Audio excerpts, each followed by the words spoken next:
आता एक धक्कादायक बातमी आहे। हल्दीरामच्या दुकानात शेवपुरीमध्ये जिवंत अळी आढळलेली आहे।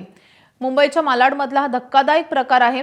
शेवपुरीत जिवंत अळी आढळल्यामुळे ग्राहकांनी संताप व्यक्त केलाय। या घटनेचा व्हिडिओ सोशल मीडियावर व्हायरल होतोय। नागरिकांकडून या प्रकरणी कठोर कारवाईची मागणी केली जाते आहे।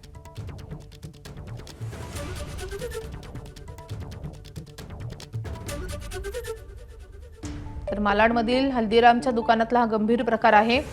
शेवपुरीमध्ये जिवंत अळी आढळलेली आहे आणि आता या प्रकरणी संताप व्यक्त करत या संबंधितांवर कारवाई केली जावी अशी मागणी होती आहे।